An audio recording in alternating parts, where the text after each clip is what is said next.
This is Duke University. All right, welcome everybody. Welcome. Thank you for joining us on this evening. My name is Nicole Mitchell. I am one of the assistant directors within the University Career Center. And welcome to our nonprofit government panel this evening. We have some great panelists lined up for you guys. Would like to welcome Karen Owens, Isabella Miller, and Ebony Simpson. They will be our panelists this evening. And our moderator is going to be one of our fantastic student workers, Miss Zadiah Roy. And I'm going to actually hand it over to her, let her introduce herself, and then we'll move into our panel. Hello, everyone. My name is Zadiah Roy. I'm a junior majoring in gender, sexuality, and feminist studies on the pre-health track. And I work with the Career Center as one of their student employees, and I'm so excited to be here with you all tonight. It's for the panelists. Please introduce yourself. We invite you to make sure that you talk about your time at Duke and your career path and how you ended up where you are. I can go first. I'm the most recent graduate here. A year ago was a Duke senior. I majored in psychology and global health and minored in gender, sexuality, and feminist studies. I kind of feel like I majored in that sometimes. And a significant part of my education was the education department. I always kind of feel like I studied that too with my various internships and jobs all in the education field. And today, I'm living in Durham, and I'm working for 4 different education nonprofits here.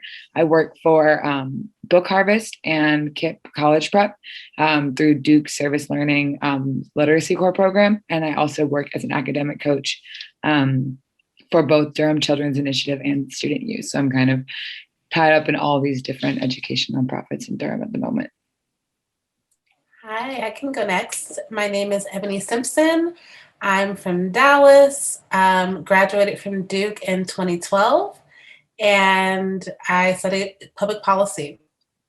Since then, I've moved into a bit of both of government and nonprofit. I've always been passionate about policy and how it intersects with social justice, and was looking for opportunities to get me into that work. And there's some really amazing policy fellowships all across the country.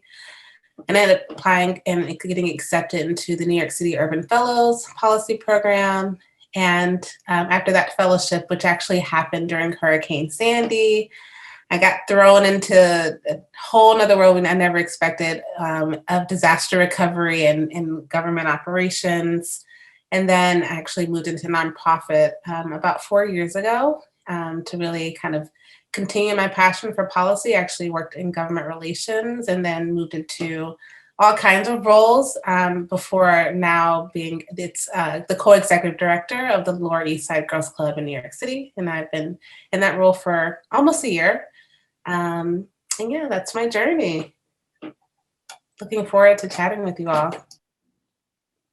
That's great, Ebony. So, good evening, everyone, or afternoon. My name is Karen Owens. I actually went to graduate school at Duke from 01 to 04. So I have a Master of Divinity from Duke. I graduated from high school. This is going to be my 30th year reunion this year. So I started my collegiate undergrad career at Howard. So I finished Howard. Then I went straight into corporate America, and then I finished a master's at NYU in urban planning and economic development, did some international work in South Africa. And then straight from there, I landed on Duke's campus in 2001, right before 9/11 happened. So while I was at Duke, I was a GA, a residential GA on East Campus. So Jarvis was my hall. Excited about that. I don't know if it's still there, but while I was at Duke, I knew that I was going for Master of Divinity specifically to work in communities and to kind of do community formation. So I wasn't going to be a preacher or a minister or a pastor in the proper sense of someone who leads a congregation, but someone who works in the community. So right after Duke, or just after Duke, after I graduated, I worked for the Clinton Foundation President Clinton's foundation, both in New York at the headquarters in Harlem, and I did domestic policy work. And then I went abroad and worked in the Clinton Foundation Health Access Initiative. So I worked in Lesotho for a few years. I was the pediatric program manager for an 11,000 child HIV and AIDS program. Fairly recently, about almost 3 years ago, I came back from 5.5 years living and working in the Middle East. I worked as a consultant with nonprofits doing corporate social responsibility work. So if you've ever heard of Junior Achievement, they're pretty big in the Middle East, and so they were one of my biggest clients. And right now I am working as a congressional aide, as a district director in the United States House of Representatives. So I am now based in Washington, DC. So that's my 30-year history. But I'm looking forward to chatting with all of you tonight and with my co-panelists, hearing more about their journeys. Thank you all so much. And so the first question for you all is, what was the pivotal point in your life, if there was one, that made you feel like this was the career for you? What's the motivation that enabled you to navigate through each time period of your career path? Funny enough, for me, one of the most pivotal moments, I think, at Duke for me was Duke Engage. And I feel like that's something they could ask me to say, but I mean that from the bottom of my heart. I was at Duke Engage, New York, and I was placed with an organization called Girls for Gender Equity. We took tours of we were all in one feminist cohort. It was all women, and we were all partnered at one feminist nonprofit. And it was a really cool, immersive experience where we were all placed at different places, and then we had immersive readings plus experiences. Like we'd have a week on labor unions and labor laws, and then go take a tour on some similar place.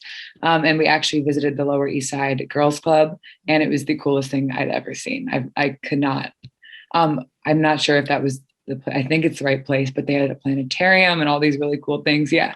For these young women. And at Girls for Gender Equity, I felt like that was my whole education, and changed my Duke trajectory from then. I had a lot of friends who were in the corporate world living in New York City in finance, tech, consulting, and they all did not love their culture and their spaces. And I was in a nonprofit where we came up with our group norms, and there was all these check-ins, and aside from the world that they were trying to build outside in New York City and in the world at large, they were also trying to build a really beautiful and inclusive world inside the space.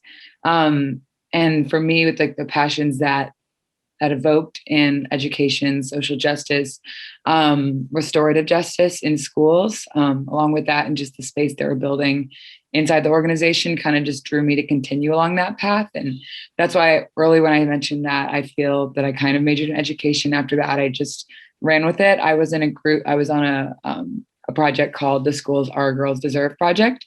And it was about locating how vulnerable populations are discriminated against in schools that may not be, written in policy, how young people of color, queer people of color, disabled folks, young people in the foster system, justice system, all negatively affected. And I feel like that opened up my world and continued my trajectory in education after that.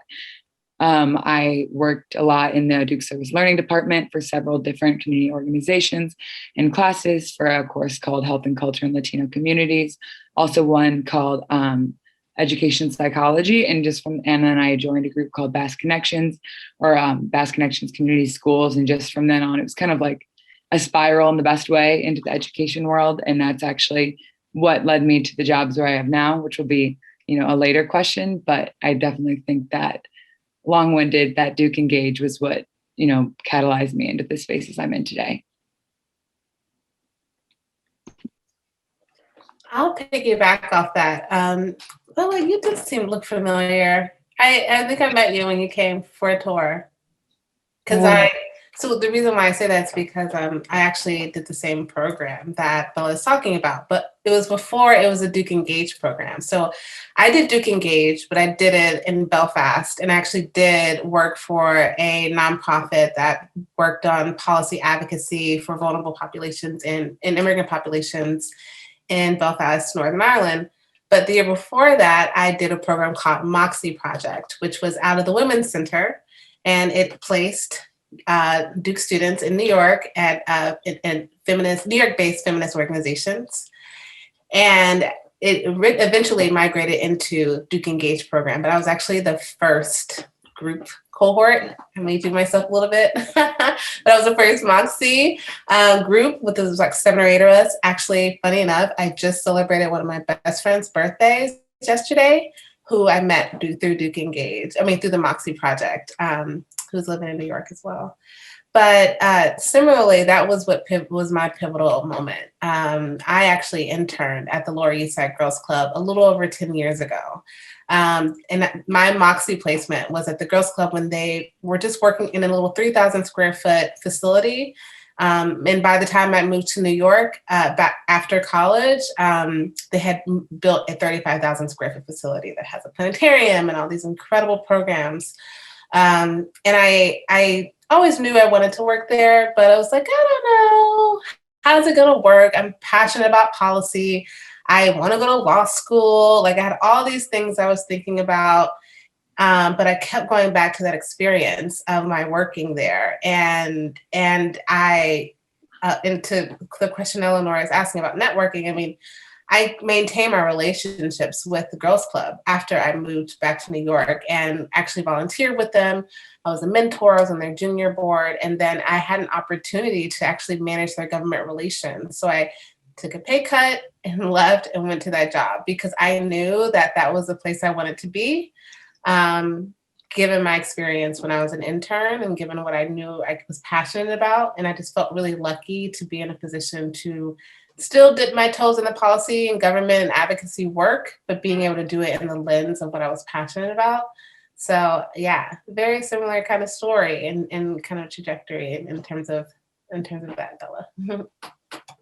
Ebony, now that you share your story, I remember that person who, ended up at their site, and that was the story. Like you all could end up a few years from now, end up working at the very organization you're partnered at. And Girls for Gender Equity still in my head is like the trophy, like that's like top tier, working like workplace. And so like that was like, she did it, like we all can. And I remember a few weeks later at your site, Alicia Keys came and my cohort members were there to meet Alicia Keys and a few other celebrities in that like Lower East Side Girls Club. And then Girls for Gender Equity all just blew me away. And the capacity that they had, like the rooftop garden and everything they had going on.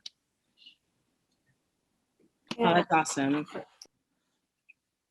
So I think the theme is like internships. So like, I feel like my pivotal moment happened. So I'm, again, Howard University undergrad. So like from 18 years old, we were like marching and organizing and just kind of fully aware of what was happening around the world, especially the African diaspora. During my time at Howard, apartheid ended. So when I got to NYU, my entire thesis was on post-apartheid housing in South Africa. So I spent a considerable amount of time in South Africa kind of researching and talking to people and studying the inequities in housing. So then when I got to Duke, I kind of pulled that thread just even a little bit more. So Dr. Peter Story, was, I think, the chaplain to Nelson Mandela when he was imprisoned on Robben Island, and he happened to be on faculty at Duke. And so he had a summer program where he took a small cohort of Duke Divinity students to South Africa to do racial reconciliation work. And so I really feel that all of my kind of global work, even leading up to when I worked for the Clinton Foundation years later, was really kind of fostered through those 3 universities, Howard, NYU, and certainly Duke University. And so pivotal is just those opportunities to study abroad and to kind of learn different cultures and try to understand different histories and the plight of different people, and also to see the similarities, right, that happen, as an American, that you can kind of see yourself in other people's histories and in their plight. And so I feel like it has led me to where I am now, where and working on policy for a member of Congress, but also working in her district office, which is directly related to how those policies get implemented in communities, in local communities. So I think that was I had lots of pivotal moments over the last 3 decades. So thank you, Zendaya, for that question. Of course, thank you. The next question is very similar, but if there's something else that you all feel like you need to add, can you talk about your timeline from Duke to your current career? Were there any bumps in the road or unavoidable obstacles? I have a really big glaring obstacle that hit in spring 2020, and that was COVID. And it actually is what, it's the reason I have the jobs I do today. It's the reason I'm living in Durham. So not grateful for COVID, of course, but I'm grateful for how it steered my trajectory. I guess the biggest hiccup was, I was going to grad school in London, and I had been inspired to do that after getting to go abroad through Duke's Oxford program. And I was so excited. And then COVID hit, and it did not seem the right time to be in London, paying for an expensive apartment and sitting on my computer doing classes. It is not the right choice at that moment. And so I just decided to stay in Durham. It seemed like what was, screaming at me as the right course of action. So I was there kind of waiting for work, applying for everything that came my way and getting nothing. As a recent graduate, I had my qualifications from my jobs at Duke, but that's only so much. And COVID had made the job market, really terrible. So I was working odd jobs for a really long time, but I wasn't minding it. Like for the whole summer, I was landscaping and gardening and having a good time with my summer. And applying for my goal was 2 jobs a week. And I think at this point I've got 50 cover letters saved onto my computer from all the different, I shot my shot everywhere. And finally September came around. And this might be getting into the next question too. But September came around, and I felt like all of a sudden the nonprofit world had been funded again. Like all of a sudden, all the applications are opening, and it was all from places I knew. I had been kind of shooting my shot in the dark, to all these things on Indeed and LinkedIn for so long. And then all of a sudden, my people from Duke who I networks with were like, Bella, you'd be good for this role. And I applied for 5 different jobs, and then got 5 different jobs, and then had to reduce it to 4 come October because it was becoming too much. And I'm still at 4, and it's a big workload, but it's a lot of fun. And I guess my biggest takeaway from that hiccup was that it really is your network. No matter if you're in the corporate world or the nonprofit or government world, it really is the people and they try to hammer that in during undergrad. But I guess I didn't fully get it until I graduated. I applied for a million jobs, and then the only ones that I got were the ones that my professors and my bosses, my TAs all referred me to. Dr. David Malone was the one who referred me to 2 or 3. One of my professors and bosses at Duke referred me to 2 or 3 of the jobs, and it was like, that would be good. And so that was my biggest takeaway, that the people I knew from Duke had my best interest at heart, and they're also just like-minded people with their kind of their feet in similar doors, and they were kind of ushering me in the door after them. So I'd say to anyone who's still an undergrad freaking out about employment is to keep all your connections close, just for the sake of those connections, and then also for what they'll do for your career. I second that. I feel completely.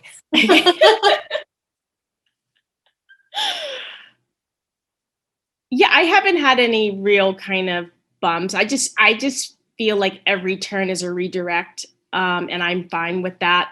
So, nothing's ever smooth. I don't expect anything to ever be smooth. I'm always going to be clawing and doing kind of just roll up your sleeves kind of work. So, and I've been out of Duke for, over 15 years. So a lot has happened in that time. So, yeah. Thank you. I'm sorry. Oh, sorry. I don't have to answer if you want to move to the next question. In terms of the hiring process, are there any specific details about the process for your sector that you think would be helpful to know? Could you provide some entry-level job information that would be beneficial to know for someone navigating the application process for the first time? Can I jump in here for the Hill? So if you're interested in working on Capitol Hill, I think Bella said it really nicely. It is about relationships. I got my job blind, applied, didn't know anybody in my office and interviewed with the member and got the job. However, I have found that that's very rare. But I do think that a couple of things. First of all, everybody here has a member of Congress that represents you. Usually, unless you're from Washington, D.C., you have 2 senators and you have at least 1 representative. So get to kind of know who that person is and if you agree with their kind of politics, because that's really a good place for you to start if you want to work on policy on the Hill. And then just start having virtual coffees. I think those are like by far the way that you get your foot in the door. We're all used to being cold called and asked to have coffee. And so now we're in this COVID, the pandemic, socially distanced world. And so we easily will connect with you over Zoom. In terms of if you're coming straight out of undergrad, an internship is always a great way. And we now pay our interns. So they are paid. Yeah. There are now paid internships on the Hill. So that's a great way to get your foot in the door. And you can also do, right now, obviously they're doing remote internships. So you can do it from wherever you are, or you could do it from your district, so from your home state, or you could come to Washington, D.C. and pay high rent for the summer. So, and just make sure that your resume, if you have any connection with anyone on the Hill, or if you can go on LinkedIn and do a cross search on who works on the Hill and who went to Duke, that's always a great way to start sending your resume to those people. Well, not blindly, but maybe start coffees with those kinds of people and see if they can get your resume into hiring offices. So again, just network within the Duke network. Make sure that you know who your members of Congress are, and you can easily start there and have as many coffees as you can so you can get eyeballs on your resume for the Hill. And outside of, for me, I would say for someone who studied public policy and thought about government in terms of next steps, I had to be really thoughtful about what level of government I was interested in. And so for me, I'm always really big on like local impact. That's how I feel like I can make the most of, be the most engaged and not too disconnected from the issue. And so I really sought out the policy fellowship program that I did in New York City for that reason. And so that's one thing I would think about in terms of government. Where do you want to sit in that role? Like there's so many interfaces of government in all levels. I always, completely agree with the networking thing. One really interesting experience with my policy fellowship is, and it's just like baked into the program, is that you basically get a big, thick book of available opportunities that they're looking for urban fellows for. So city agencies, mayors, the deputy mayor, the mayor's office, different city commissioners' offices are looking for these urban fellows because they're talented and they're not that expensive, right? And it's also a really good opportunity for a recent undergrad who just graduated to really get their foot in the door at a high level. So they give you this big book and you have to choose at least 20 jobs that you want to interview for. And you have to interview for those positions in like 5 days. So it was a rapid fire series of getting to know all these different people in different levels of government. And it was really intense, but it speaks to that networking piece and those opportunities that kind of connect to the virtual copies, whatever your ways of connecting with people, going into those conversations with wanting to learn and not necessarily looking for something in return.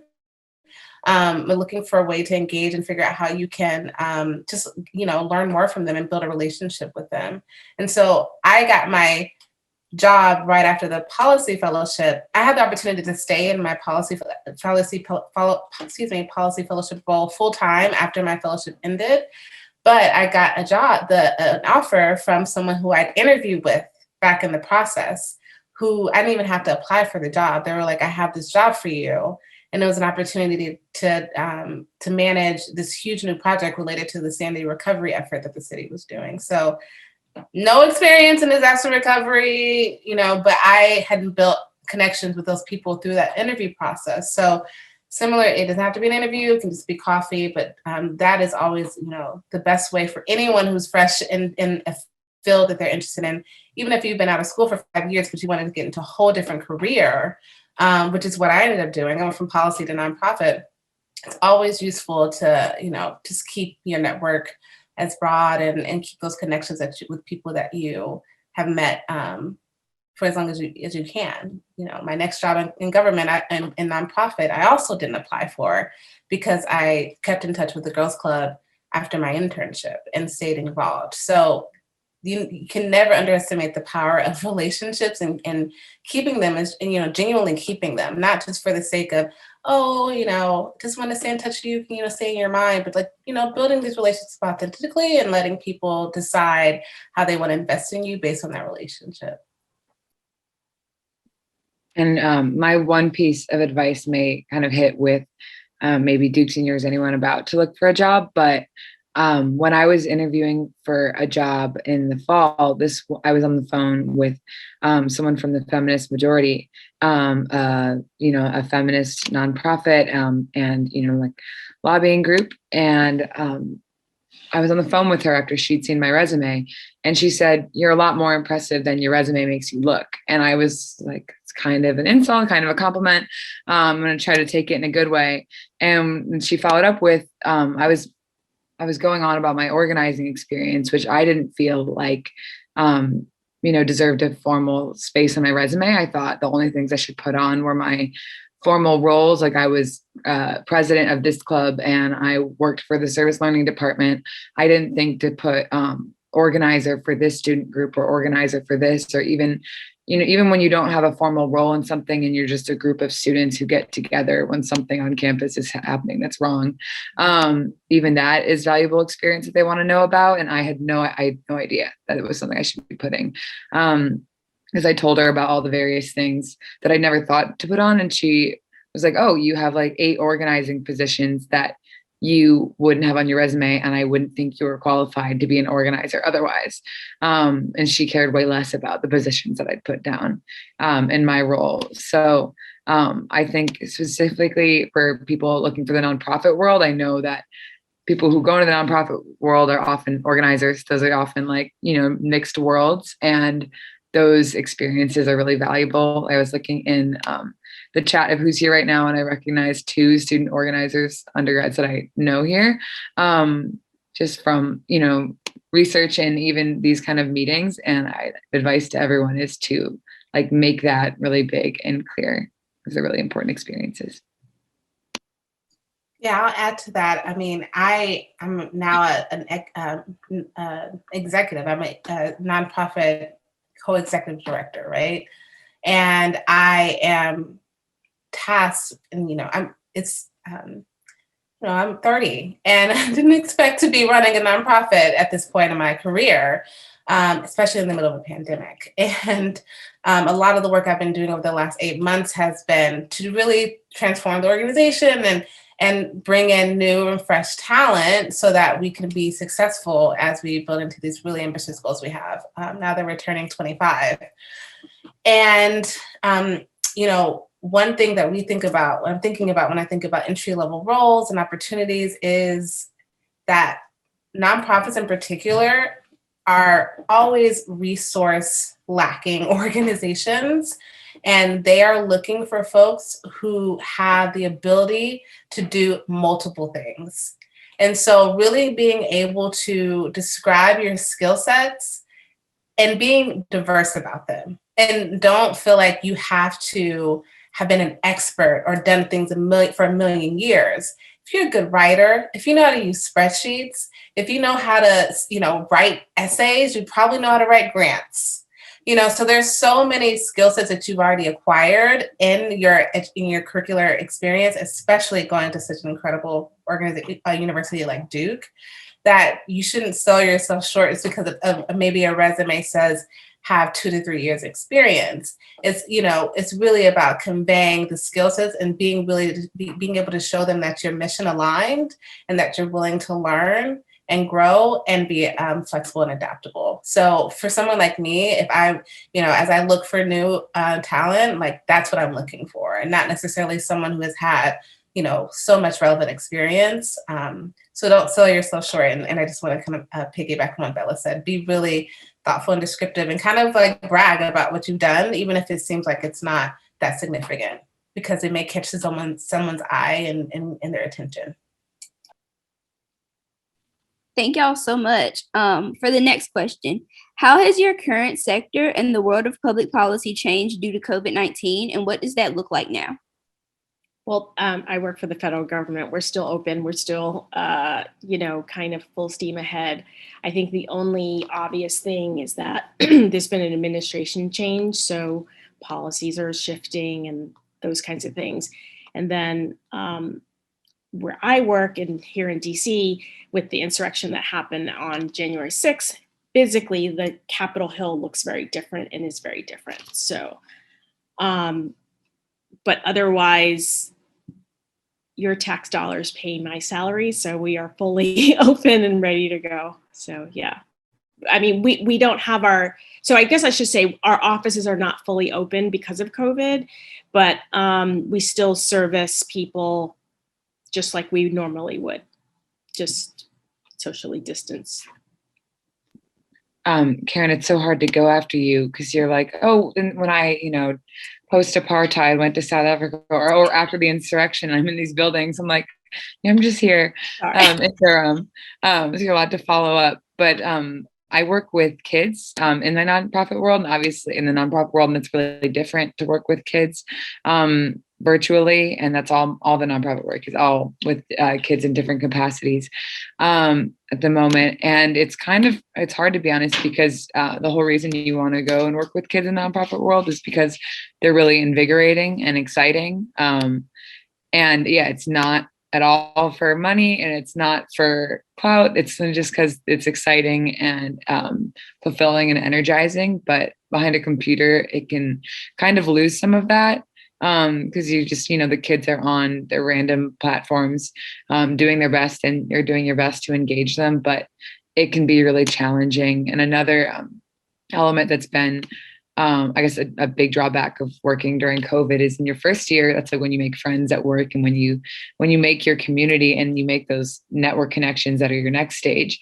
and just those friendships. And it's really hard to make them when you're in your first year, you're new at an organization, and you're all on the computer. You can have made a few friends, but that's definitely, I definitely look forward to being in a workplace and just being there physically.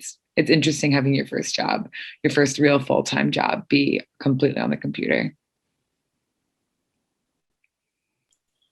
Yeah, similarly to Bella, I mean, we had to shift dramatically almost a year ago to the day. Just, a year ago yesterday, Simone Biles was at the Girls Club, and then we had to shut down. And we completely, obviously it was very difficult when, to Bella's point, you are working directly with communities and with our members and their families, and now you have to completely shut down your facility.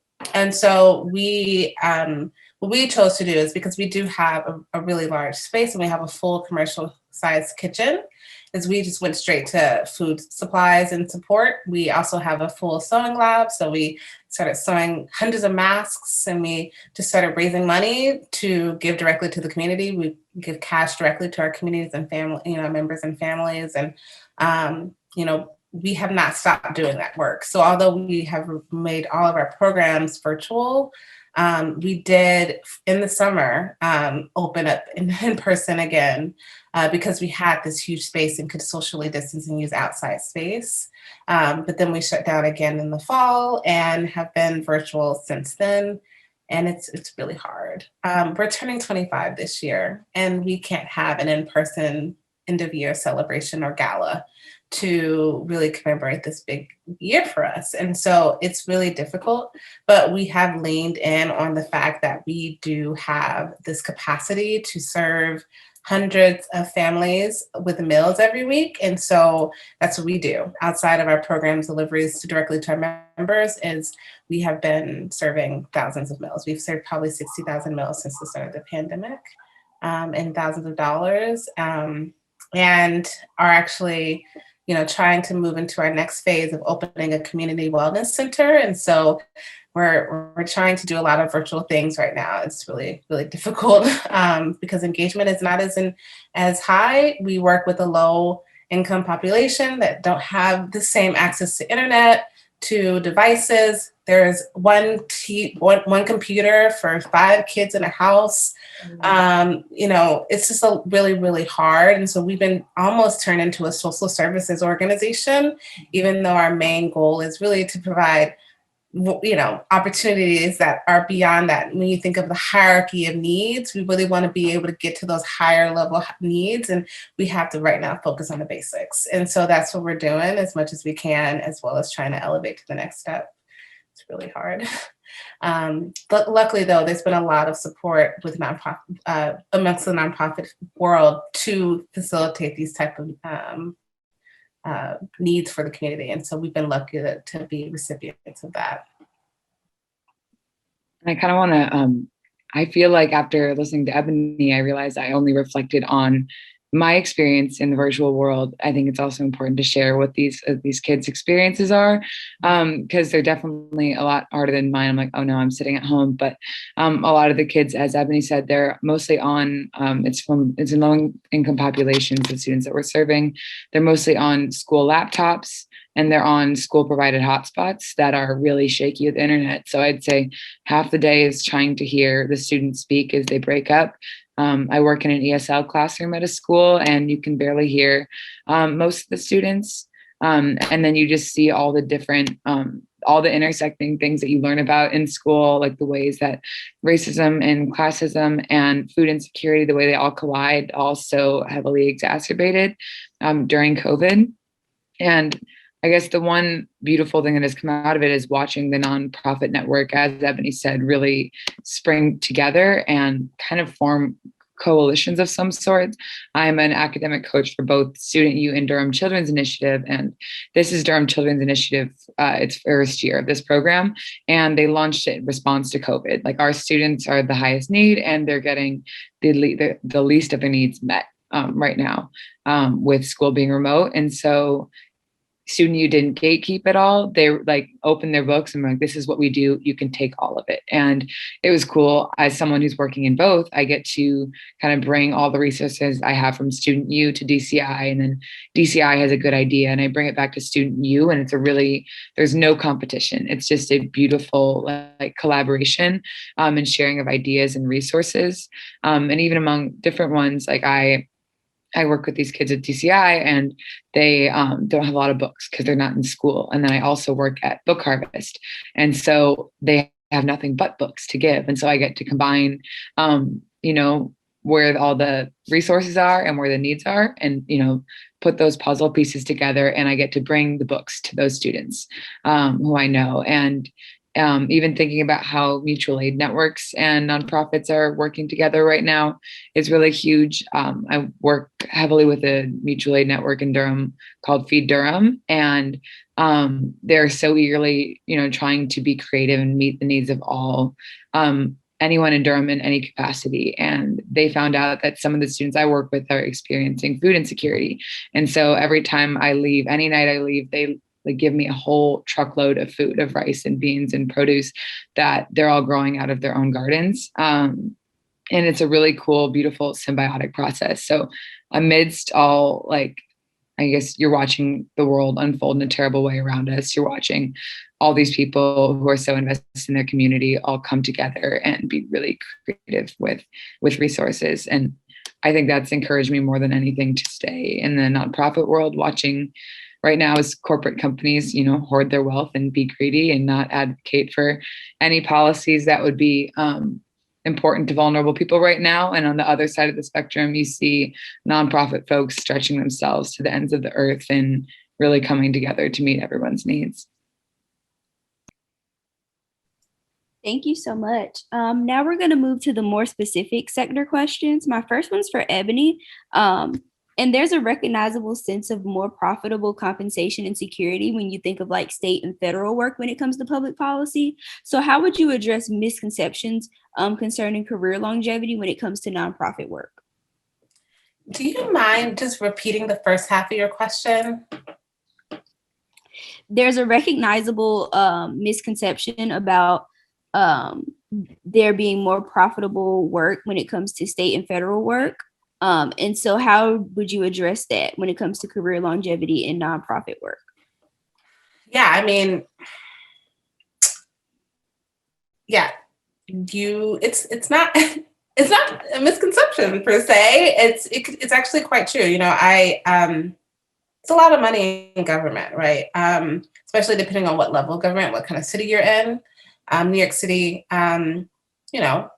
until the pandemic, ironically, was doing quite well, and it's you can make a decent wage and live in New York City in government here for the most part, depending on what kind of role you do.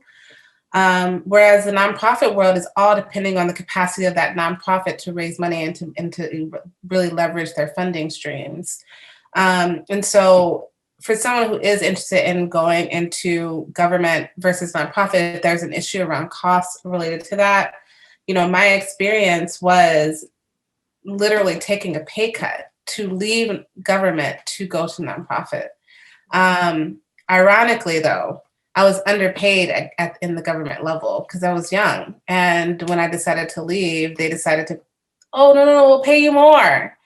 And I'm like, sorry, I'm going to leave. And I did that because I really cared about the work, but it was a difficult decision. And so I really negotiated my terms for taking that job and asked to ensure that I was bumped into a position that I previously was within 6 months of that job, and then made sure that there was growth for me in that job.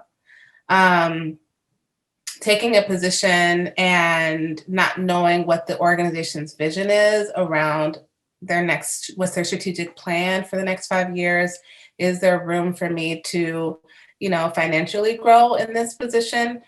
It's not always everyone's concern, but, for me it was because, I come from, I'm not, it's not like my parents can help me per se, but they're not wealthy.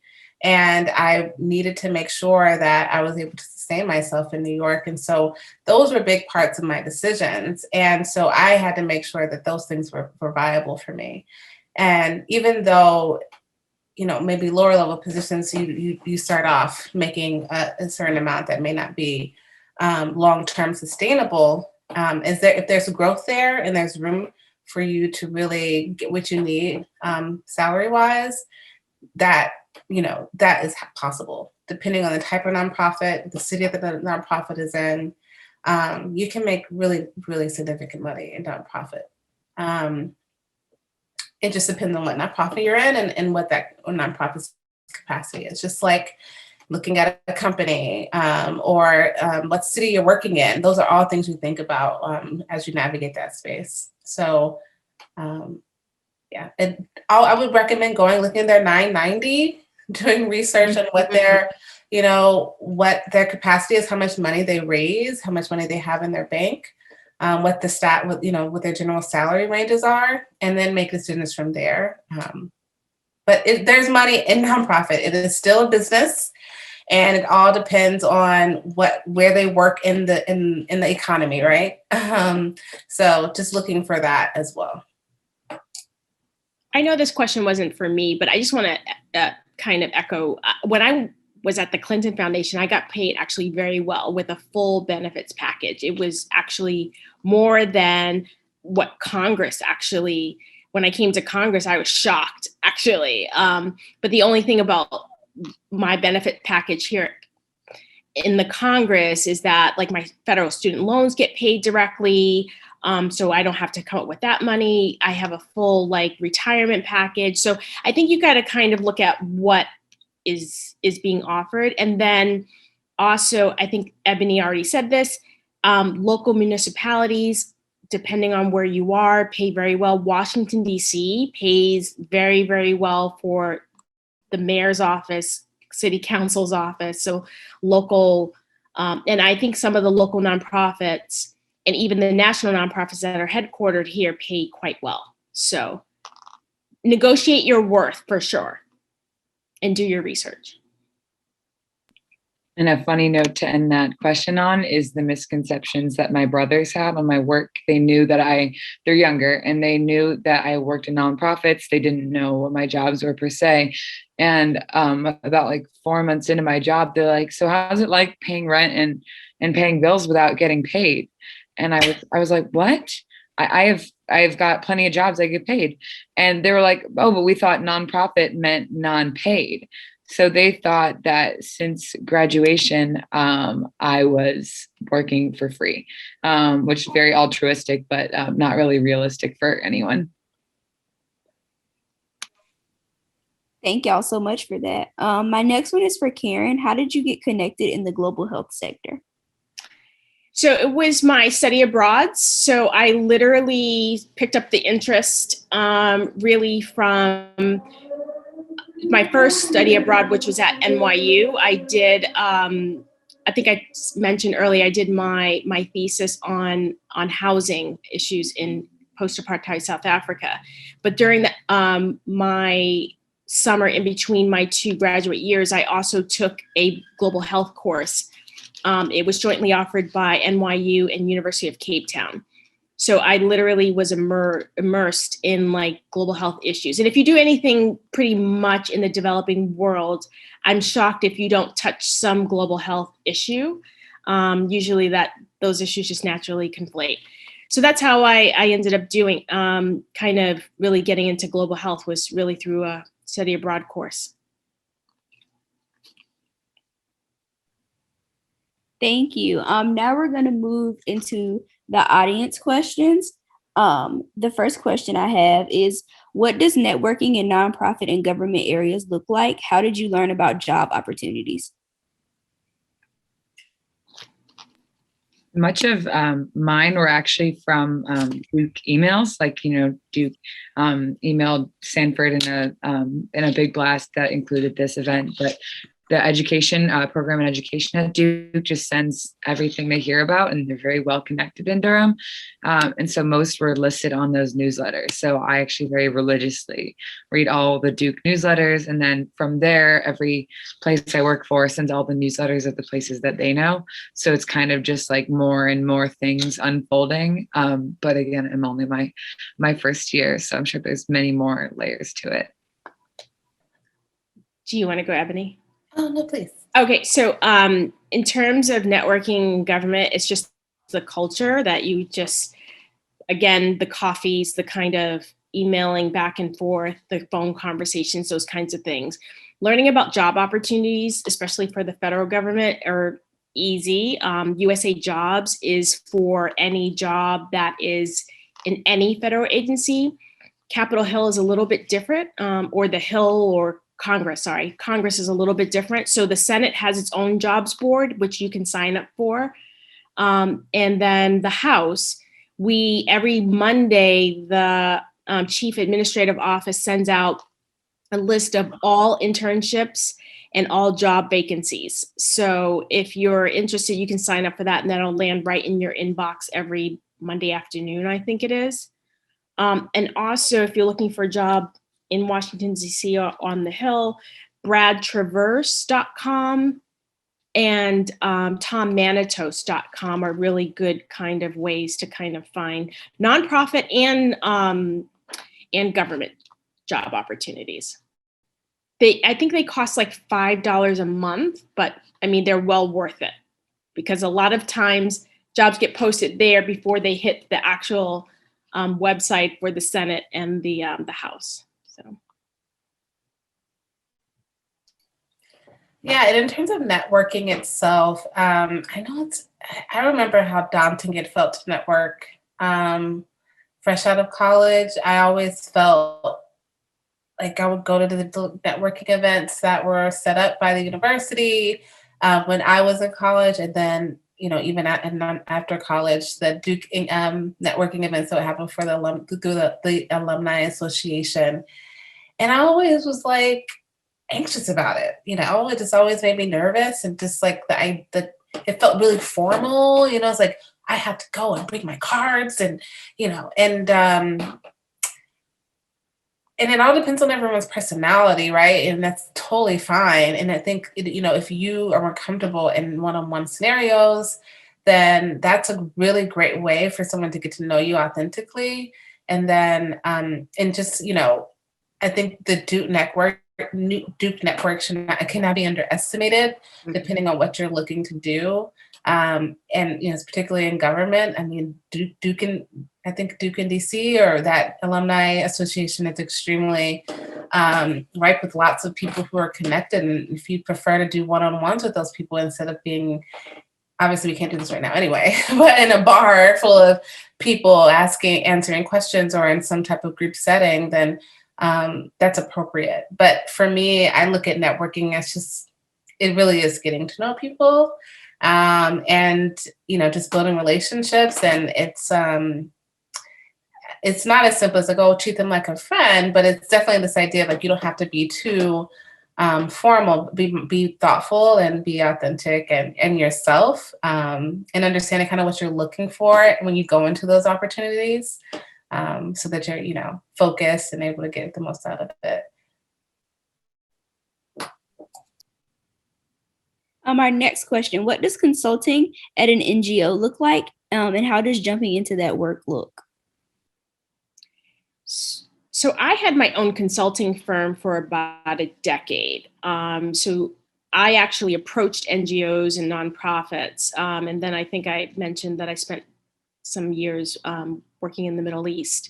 So, I mean, at that particular time, the country that I was living in, the United Arab Emirates, was actually having a lot of focus on corporate social responsibility. So I think in terms of consulting, you can either work, the major consulting firms all have a NGO or nonprofits consulting practice. So BCG, Bain, McKinsey, all of them have that kind of work. So if you're interested in them, you can kind of go to all of those major companies. But if you have a diverse skill set, so I had like a business background, I had private and nonprofit sector before I even started my consulting firm. So I had all these skills that I could offer an NGO in terms of projects that I could manage, that kind of thing. So that's basically how I did it. Okay, and for our last question, what encouraged you to build a career in nonprofit government versus the private sector, and what are the pros and cons of working in this industry? After working in the nonprofit sector for the first time, and honestly, my first real job, I guess, real-ish, was Duke Engage. And as I said before, I could see the glaring difference between my workplace and how invigorated I felt by it. It was at Girls for Gender Equity, doing restorative justice in Brooklyn Public Schools, and then working on a toolkit that was going to change policy. I could see the things around me having a real impact on people, not me specifically, but the organization I was, learning from. And then also the culture that I was a part of was very enriching, and was trying to build a beautiful place within itself and make New York City better. And I feel like just once you go to Duke or you go anywhere and you learn, you develop a passion for any social issue. It seems like, nonprofits and the government sector is calling you. I think it can be hard to find an avenue in the private sector world that you feel like you're making a difference in in a social justice cause, I think those avenues can be found, as we're like highlighted earlier, by doing like, social good in the private world, or in the for-profit world. But I think overall, is if you're someone who cares about social good and social justice issues, it just seems like almost a non-option sometimes, to join the private sector, even though I think there's a lot of, I think there's wonderful jobs to be had in either. And I think the pro for sure is feeling like you develop a lot of meaning in your work and build a lot of really meaningful relationships and get to know your community in a really significant way. And I think an obvious thing that everyone thinks about in the nonprofit world is the pay. It's not really a serious thing when you're 23 and you don't need much. But I think maybe as you get older, that's a more serious consideration as you have kids or need to buy a house. That are things that are, not on my mind. And I think another con can sometimes be feeling like, I'm new in the nonprofit world, but I think it can feel like you don't have a lot of power sometimes, coming up against big corporate giants who are, who have the money to lobby to politicians. So I think that there are really good ways to make change from the inside too. If you're in those powerful structures, I think it really comes down to what, your personality type is and, what your goals are for the nonprofit versus private world.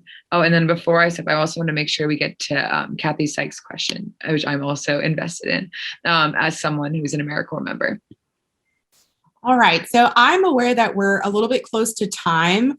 I do want the opportunity for everybody to get the questions that they had in the chat box answered. So if you're willing to hang on, please stay with us. And I'm sure our panelists would be hopefully happy to answer those last few questions we have in the chat box. Awesome. I do want to mention though, if you have to leave, it is understandable.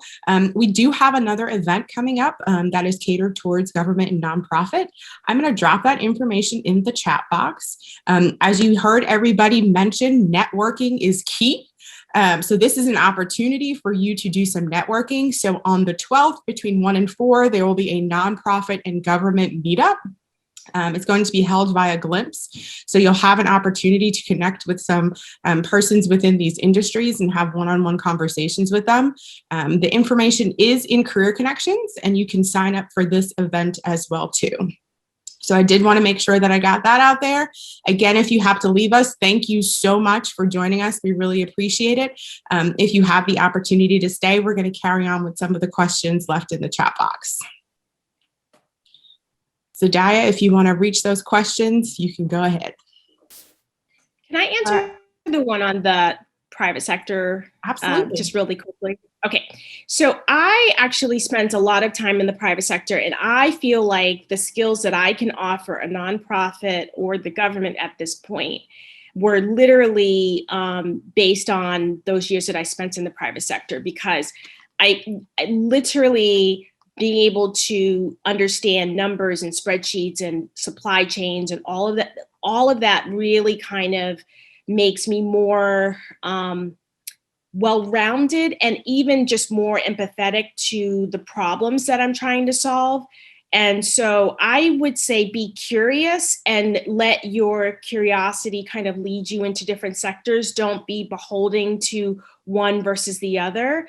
I do feel like you really can find your tribe in the private sector if you want to do good. There are great companies out there. Patagonia is one that comes to mind, that are really kind of conscious about their footprint and that kind of stuff. So you just kind of just need to do enough research and find, what kind of works for you.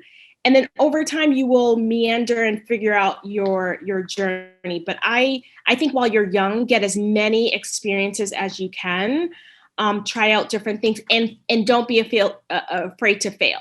I can tell you in my 30 years since high school, I failed at a lot of things, but I've succeeded at enough to be on the better side of things. So I would say, just don't, so don't count out the private sector. And I don't think anybody's saying that at all, but just be open to wherever, your curiosity leads you to build those skill sets. Yeah, and I'll add, I've been in government. I am in nonprofit now, and I aspire to, at some point, sit my dip my toe into private, just to get that well-rounded experience. And part of what I would say is a lot of private industries have government relations departments, have Karen was talking about before, corporate social responsibility. As a nonprofit that does a lot of work with major corporations and foundations, I know well that those are well-funded parts of many brands, and you can be a part of that work if that's what you're interested in doing, and getting that experience in various ways that supports an opportunity in that private sector is always great. So kind of speaking to what was said by both my co-panelists, you can do that good social good work within the private sector. Though I always do question from a moralistic perspective, profit, capitalism, all those things, and how that connects to the larger social good. But either way, if that's something that you're interested in, there's always pros and cons to both. But they're both opportunities, and great opportunities in all that connect all those dots. Okay, and the next question, what encouraged you to build a career in nonprofit? Oh, I'm sorry. How is national service like AmeriCorps viewed in nonprofit and government hiring? Very favorably. Very, very favorably. Yeah. There's a lot of, for nonprofits, a lot of potential supplemental support that comes to AmeriCorps, which is a great cost saving aspect of the program. And also, it's a well-respected program. And so they're going to get, their reputation just precedes itself. So it's really great to be a part of that. And I never did Peace Corps, but Peace Corps is excellent if you want to go into any global development work. I mean, first of all, you get trained in a local language. I mean, it's just, you can't beat it. You're out in the middle of nowhere, kind of really being resourceful. So Peace Corps is another great way to kind of get your foot in the door. Okay, the next question. How do you make the most of a virtual coffee? How do you establish an ongoing relationship? I think Ebony said this earlier, and I'll just echo it. I think if you make the conversation more even, so you're not going asking for anything, you're just going to learn about maybe that person's journey, their experience, maybe some nuggets that they can offer you in terms of pearls of wisdom, but also know that you have the right to be there. Don't feel like they're doing you a big favor. You are just as worthy of being on the opposite side of whoever you're speaking to. So, just be willing to kind of say, I always tell people at the end of the conversation to say to the person, is there anything that I can do for you? And it usually puts a person who is, 30 years in their career, back on their heels, but it's a valid conversation to have. And a lot of times people that are 20, 30, 40 years into their career that you're sitting across from, they really need to hear your voice and your opinions. So don't be afraid to kind of do that. And then I think ongoing, just every so often drop an email. Hey, this is what I'm doing. This is where I'm going. It's always nice to hear from people that you've had coffees with, a couple of times a year. So. All right. Well, that was the end of our Q&A. Thank you guys for submitting the questions, and thank you to our panelists for staying a little bit over. I'll pose a very last question to our panelists. Is there anything else that you would like us to know that maybe we didn't ask?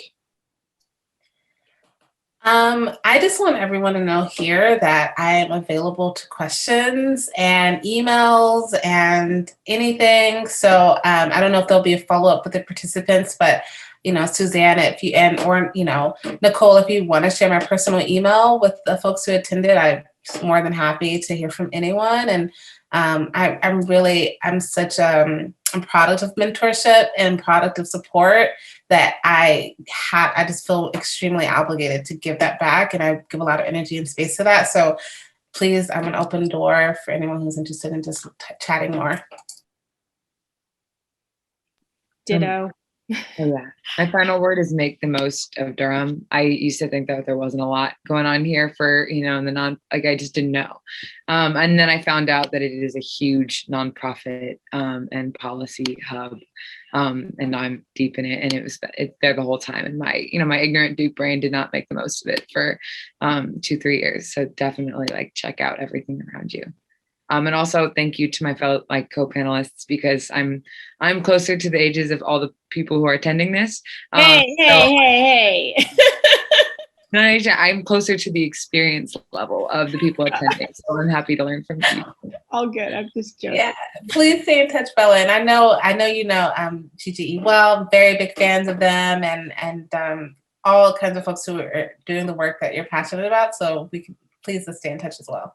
And Karen, I just admire you so much. You're incredible. I would love to talk to you, but I wanted to ask, but I shouldn't ask her. But I do want to ask you about starting your NGO or your consulting company, and what made you choose to move back into public work, and maybe we can chat later. I'd love to connect. Would absolutely love to do that. Yep. Awesome. Well, again, thank you everybody for joining us this evening, and thank you for staying over time with us. Huge thank you to our panelists. I'm sure our guests got a lot of great, valuable information. I can't stress it enough, because I am in the Career Center. Network.